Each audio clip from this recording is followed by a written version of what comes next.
नमस्कार साथियों, मैं हूं एडवोकेट विवेक सिंह और आप देख रहे हैं मेरा यूट्यूब चैनल लीगल अवेयरनेस। आज मैं बात करने वाला हूं कोर्ट मैरिज की। अक्सर करके कपल्स जो है जब परिवार द्वारा सहमति नहीं रहती है तो कोर्ट मैरिज की तरफ जो है जाते हैं। जो जो जोड़ा शादी करना चाहता है पर परिवार द्वारा सहमति नहीं मिलती है उनको, तो वो कोर्ट मैरिज का रास्ता जो है अपनाते हैं। कोर्ट मैरिज कैसे होती है? कहीं कहीं पर जो है कोर्ट मैरिज का रास्ता ना अपनाकर बहुत से लोग जो है आर्य समाज मंदिर में शादी कर और फिर प्रोटेक्शन ऑर्डर हाई कोर्ट से लेने की कोशिश करते हैं। लेकिन आर्य समाज मंदिर की शादी पर सुप्रीम कोर्ट कुछ मामलों में थोड़ा सख्त है। वो उस मामले पर बात कभी किसी और विषय पे करेंगे कि किन मामलों पर आर्य समाज द्वारा मंदिर पे शादी होने पर किन मामलों पर सुप्रीम कोर्ट ने थोड़ी सख्ती जो है दिखाई है। ये किसी और दिन बात करें। अभी आज बात करते हैं कि स्पेसिफिक कोर्ट मैरिज कैसे हो सकती है। कोर्ट मैरिज होने के लिए सबसे पहले आपको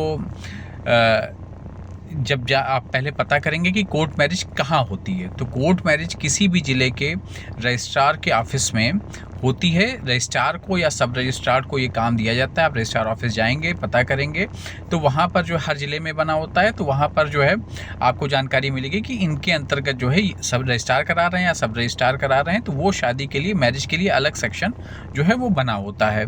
तो वहाँ सब रजिस्ट्रार के यहाँ आपकी शादी होती है। अब जब आप सब रजिस्ट्रार के यहाँ जाएंगे या रजिस्ट्रार के यहाँ जहाँ भी शादी हो रही होगी आप जाएंगे, तो वहाँ पे कुछ डॉक्यूमेंट आपसे मांगे जाएंगे। तो वो उस डॉक्यूमेंट को आप प्रोवाइड करेंगे। सबसे पहले तो कुछ चीज़ें आपको ऑनलाइन करानी होती हैं। एक एफिडेविट लगता है। वो एफिडेविट आपको एक वकील जो है वहाँ पर हायर करना पड़ेगा। अगर वकील हायर नहीं करेंगे तो कुछ प्रोसेस में समस्या हो सकती है। इसलिए कुछ ऑनलाइन चीज़ें आपको सबमिट करनी होती हैं और एक एफिडेविट लगता है। जब वो एफिडेविट लगाने के बाद, शपथ पत्र लगाने के बाद, तब जब आप उसको ऑनलाइन करते हैं उसके बाद एक रिसीविंग जो है प्राप्त होती है। तो जब वो रिसीविंग मिल जाती है उसके बाद जो है आप जाते हैं वहाँ पर। रिसीविंग मिलने के बाद जो है आप रजिस्ट्रार ऑफिस में आप जाते हैं जहाँ पर शादी आपकी होनी। वहाँ पहुँचने के बाद आपसे एज वेरिफिकेशन की बात ज़रूर आती है। तो एज वेरिफिकेशन आपके हाई स्कूल के सर्टिफिकेट, अगर आपने पढ़ाई की है तो हाई स्कूल के सर्टिफिकेट के द्वारा एज वेरिफिकेशन जो है हो जाएगी। उसमें जो एज ली गई होती है वो मान्य होती है, तो उसके द्वारा आपको एज वेरिफिकेशन हो जाएगा। क्योंकि एज वेरिफिकेशन इसलिए ज़रूरी क्योंकि लड़की की उम्र 18 से ऊपर और लड़के की उम्र 21 साल से ऊपर होनी आवश्यक है कोर्ट मैरिज के लिए। और अब हिमाचल प्रदेश में महिलाओं की उम्र भी 21 साल के लिए कर दी गई है कि उनको भी 21 साल की ज़रूरत है। तो आप एज वेरिफिकेशन वहाँ हाई स्कूल के सर्टिफिकेट के द्वारा आप कर सकते हैं। अगर आपका हाई स्कूल का सर्टिफिकेट नहीं है आपके पास और आपने पढ़ाई नहीं की है तो उस दिन आपकी कोर्ट मैरिज नहीं हो पाएगी और आपको वापस से आपको जाना पड़ेगा अपने सीएमओ के यहाँ। और सीएमओ के यहाँ एक एज वेरिफिकेशन होता है, उसके लिए आपको अप्लाई करना पड़ेगा। और एज वेरिफिकेशन जब आपका होगा तो वो जो एज आपकी निकल के आएगी उस आधार पर अगर आप मेजर हैं तो आपकी शादी हो जाएगी। वो एज जो है 2 साल प्लस माइनस होती है, जो एज वेरिफिकेशन जो है सीएमओ ऑफिस के यहाँ होता है वहाँ पर। और तब उस एज के आधार पर आपकी शादी होगी। जब आप जाते हैं शादी के लिए, एज वेरिफिकेशन आपकी हो गई और आप शादी के लिए जाते हैं, तो वहाँ पर आप कुछ चीज़ें आपसे पूछी जाएंगी। ये पूछा जाएगा आपसे कि आप दोनों की स्वतंत्र सहमति है कि नहीं, स्वेच्छा से आप लोग विवाह कर रहे हैं कि नहीं।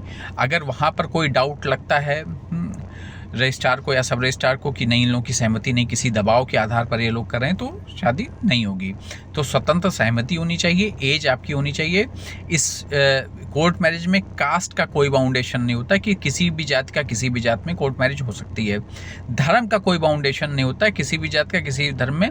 बस ये वो स्पेशल मैरिज एक्ट के तहत वो शादी होती है जो धर्म जिसमें अलग होते हैं। तो ये प्रोसेस अपनाया जाएगा कि आपकी स्वतंत्र सहमति है कि नहीं है। जात या धर्म का कोई प्रभाव नहीं पड़ता है कोर्ट मैरिज की शादियों पर।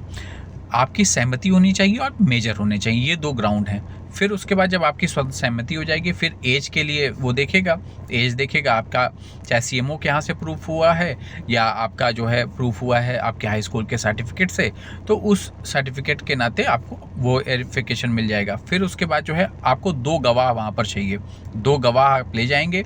फिर उसके बाद कंप्यूटर पे भी आप लोगों के सब बयान वगैरह दर्ज होते हैं, गवाहों के भी बयान, उनकी फ़ोटो वगैरह खींची जाती है। तो वो सब खींच के जब बन जाएगा तो फिर वहाँ आपको बता दिया जाएगा कि हाँ आप इतने इतने दिन बाद आके जब जो भी उनको सूटेबल डेट पड़ रही होगी विभाग को कि हाँ इतने दिन बाद आके आप अपना सर्टिफिकेट जो है ले सकते हैं और अब आप लीगली वेडेड हैं, मतलब आपका कानूनी रूप से विवाह हो गया है।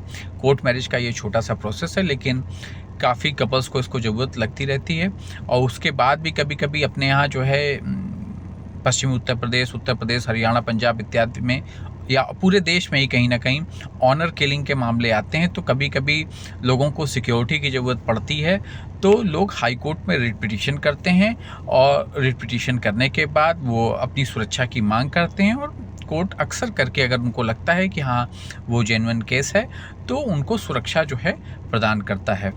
ये है तरीका। ठीक है, नमस्कार। प्लीज़ इस चैनल को लाइक और सब्सक्राइब कर दें जिससे मैं आप तक लीगल अपडेट पहुंचा सकूं। धन्यवाद, नमस्कार।